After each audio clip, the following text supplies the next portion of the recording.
Summary of the 50-plus market. Why the future is age-neutral when it comes to marketing and branding strategies. By Dick Stroud. Getting older every day. The advertising business is prejudiced in favor of young people. Only 5% of ads target consumers older than age 50, even though these customers make up more than half of the primetime TV and radio audience. Worse still, research in the United States and the United Kingdom found that older people feel that ads depict them inaccurately. A few advertisers take a more strategic approach by dismissing the idea that age matters. Guinness, Anheuser-Busch, Honda, and Michelob have all depicted older people in their ads without alienating younger consumers. These age-neutral ads reinforce viewers' sense of themselves as participants in desirable activities, and focus on factors that matter most when people make purchasing decisions, unlike age. Marketing directed only at people who are 34 or younger ignores profound, continuing global demographic changes. The number of people in the UK who are older than 50 is steadily increasing, while the number of those aged 15 to 34 will level out over the next few years. The populations of Japan, Australia, and Italy are also aging. In the UK, Canada, and the US, people who are 50-plus control increasing amounts of the nation's overall wealth and have more buying power than younger people. In the UK, 42% of the population is older than 50. This group controls 80% of the nation's wealth and 40% of its disposable income. As beneficiaries of the last of the lifetime pension plans, these older people will accumulate wealth. Marketers who target younger buyers are focusing on an audience with increasingly bleak financial prospects. A 2004 study from an American think tank called 18 to 34-year-olds generation broke because they face high credit card debt, increasing home costs, expensive education loans, a poor savings rate, rising taxes, and reduced access to pension plans. Marketing stereotypes. One common myth among marketers is that older people are brand loyalists. However, a study of consumers in the US, France, the Czech Republic, the UK, and Australia found that older people are willing to experiment with new brands, technologies, and experiences. Though the findings varied by country, consumers in the US, the UK, Australia, France, and the Czech Republic acted in pretty similar ways until they reached age 65. Marketers have overstated the gap between older and younger buyers, and thus have overreacted by focusing on the perceived differences between these groups rather than on their similarities. 3 findings provide reasons why marketers should avoid targeting consumers only by age. 1. Formulas that link age to behavior are overly simplistic. 2. Correlations between age and behavior are often very small. 3. Behavior differs more according to nationality than to age. Marketers often make decisions based on stereotypes and misguided research, particularly segmentation studies. These studies can be useful when they apply current data to a specific audience, but marketers frequently misuse them by making generalizations across different markets, nationalities, products, and customer segments. Use segmentation analysis only when you know it is factual and when it applies to the specific audience you want to reach. Age bias in marketing. Young advertising and marketing managers often claim that the 18 to 35 age group determines the success of any brand. They believe this even when they encounter evidence that their parents' generation actually is the financial engine behind a brand's success. Marketing theory should be blind to age, but the people who implement it tend to inject their own biases into the final product. As a result, age bias permeates the daily thinking in many marketing firms. This bias has produced distorted advertising content.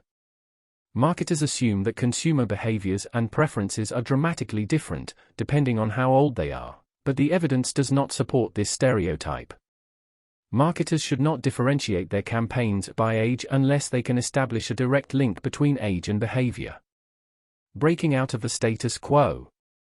While most marketing professionals agree that consumers are aging, they are reluctant to adopt an age-neutral approach for the following reasons. Inertia. If it seems to be working, why not continue doing it the same old way? The herding instinct. The majority of marketers are young and they feel most comfortable marketing to people who are like them.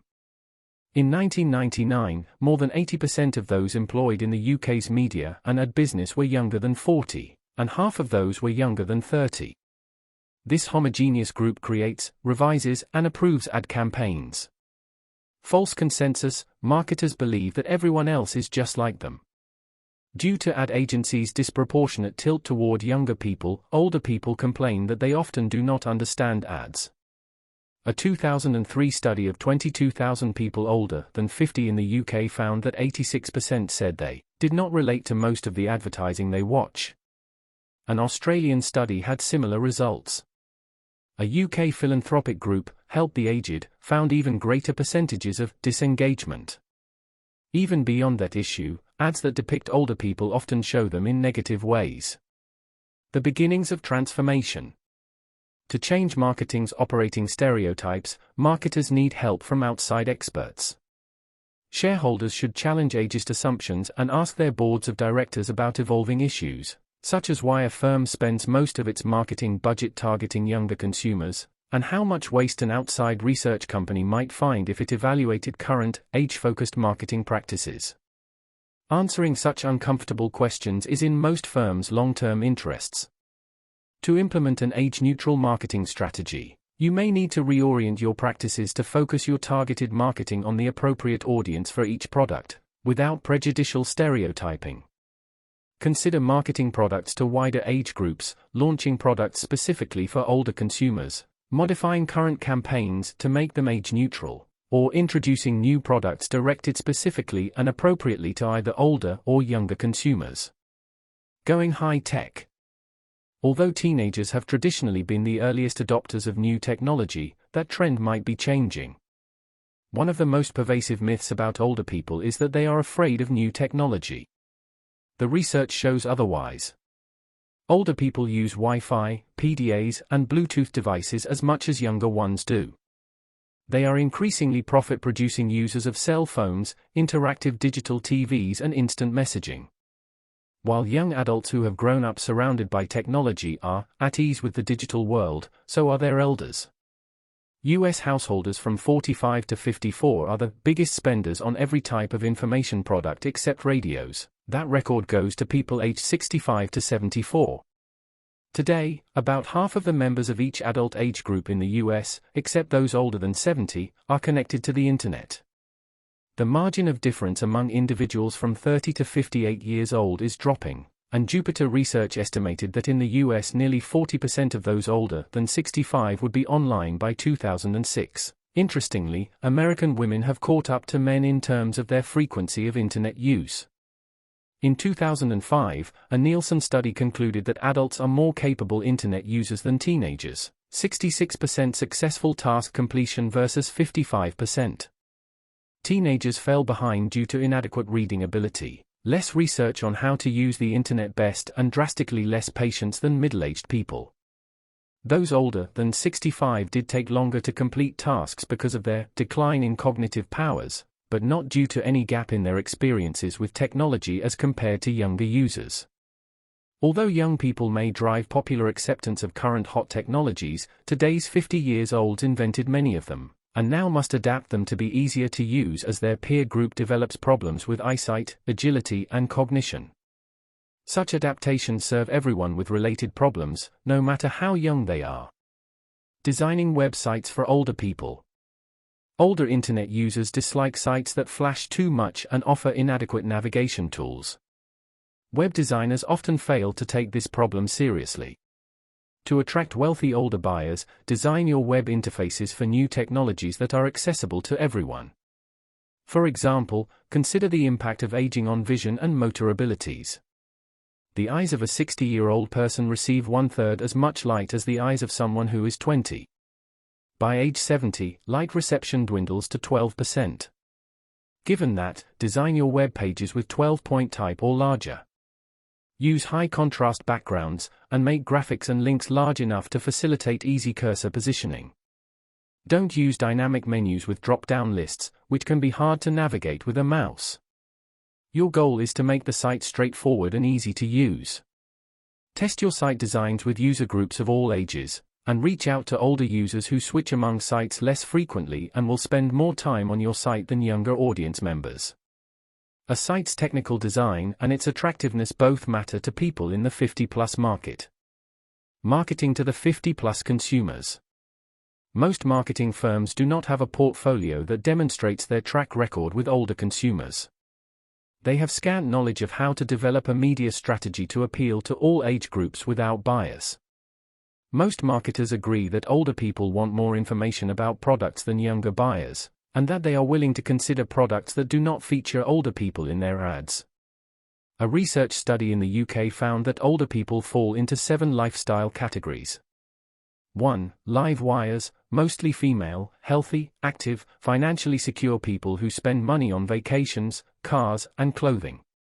2. Happy and fulfilled, conservative, financially secure retirees who take vacations and are skeptical about advertisements. 3. Super troopers, widows who watch a lot of television. 4. Rat race junkies, workers who don't retire. They save money and may be raising second families. 5. Living day-to-day, low-income, frugal shoppers who like brand-name items. 6. Unfulfilled dreamers, tabloid readers who tend to carry lots of debt. 7. Anchored in the past, risk avoiders who don't take many vacations. To reach this broad audience, base your media campaign on television viewing and buying habits. A successful campaign will account for your audience's overall preferences, not just their age. To reach vigorous, live wires, try word of mouth. To reach elders who are living day-to-day, advertise in tabloids and on reality TV shows. Use older models and appropriate music.